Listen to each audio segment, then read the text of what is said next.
দেবদা এমন একজন অভিনেতা, দেবদা পশ্চিমবাংলার এমন একজন মেগাস্টার, সিনেমা রিলিজের মোটামুটি 1.5 থেকে 2 মাস আগে ছবি কমপ্লিটলি রেডি থাকে।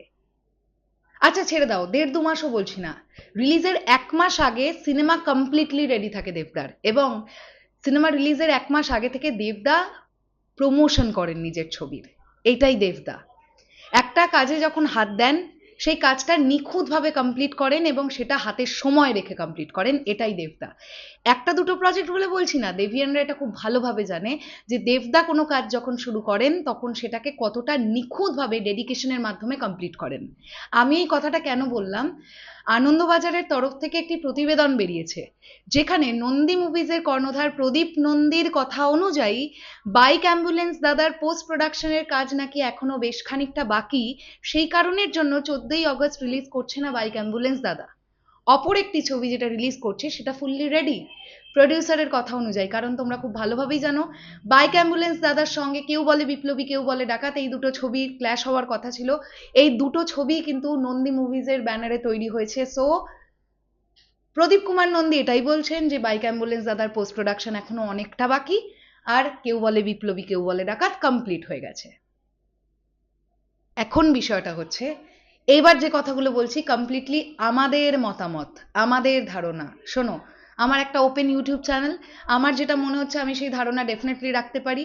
প্রডিউসারকে রেসপেক্ট রেখেই বলছি, দেবদার ছবি পোস্ট প্রোডাকশন অনেকটা বাকি, এটা কোথাও গিয়ে বিশ্বাস করতে আমার প্রবলেম হচ্ছে, বা শরৎ মিউজিক বেঞ্চেস টিমের প্রবলেম হচ্ছে। খুব সম্ভবত এটা বিষয়টা নয়, বিষয়টা আলোচনা করেই হয়েছে। মানে এরকম ভাবে আলোচনাই হয়েছে যে ওই সিনেমাটা তাহলে এখন আপাতত স্থগিত করি, তার বদলে এই সিনেমাটাকে আমরা নিয়ে আসি। এবং দেবদাস সেখানে নিশ্চয়ই এরকম সিদ্ধান্ত দিয়েছেন যে ওই উইন্ডোটা, মানে 14th অগস্ট, ওই টাইমটা বাইক অ্যাম্বুলেন্স দাদার জন্য পারফেক্ট টাইম নয়। কারণ আমরা জানি 26শে অগস্ট টক্সিক আসছে, 28শে অগস্ট ইথা আসছে, এছাড়াও বাকি যে সিনেমাগুলো আসছে আমি তো কোনোটার নামই বললাম না। টক্সিক একাই সবকিছু গিলে খেয়ে ফেলে দেবে। তো তোমরাই ভাবো না, টলিউড ইন্ডাস্ট্রির দুটো সিনেমা আসছে, যদি আসতো বাইক অ্যাম্বুলেন্স দাদা কেউ বলে বিপ্লবী কেউ বলে ডাকাত, ওই 10টা দিন কি খেউ খেই করে মরতো? কে কোনটা দেখতে যাবে? আলটিমেটলি কোনো সিনেমাটারই বিজনেস ঠিকঠাক হতো না। টলিউড ইন্ডাস্ট্রির একজন শুভাকাঙ্ক্ষী হিসেবে ডেফিনেটলি আমি চাই প্রতিটা সিনেমা ভালো বিজনেস করুক। কিন্তু এটা তো আমরা দেখতে পাচ্ছি যে হিন্দি সিনেমার প্রভাব বা সাউথ ইন্ডিয়ান ফিল্মের প্রভাব টলিউড ইন্ডাস্ট্রিকে কিভাবে গ্রাস করছে। প্রাইম টাইমে শো, ঠিকঠাক হল সংখ্যা কোনোটাই বাংলা সিনেমা পাচ্ছে না। তো সেখান থেকে দাঁড়িয়ে আমার এটা ধারণা যে যদি এটা হয়েও থাকে যে পোস্ট প্রোডাকশন বাকি, তাহলে সেটা প্ল্যান করেই বাকি রাখা হয়েছে। যে আমরা 14ই অগস্ট এই ছবিটাকে চেপে দিচ্ছি, আমরা পরে রিলিজ দেব, তার বদলে আমরা অন্য একটা সিনেমাকে নিয়ে চলে আসছি, বা মিডিয়ার সামনে আমরা এটাই বলবো যে পোস্ট প্রোডাকশনের কাজ বাকি আছে।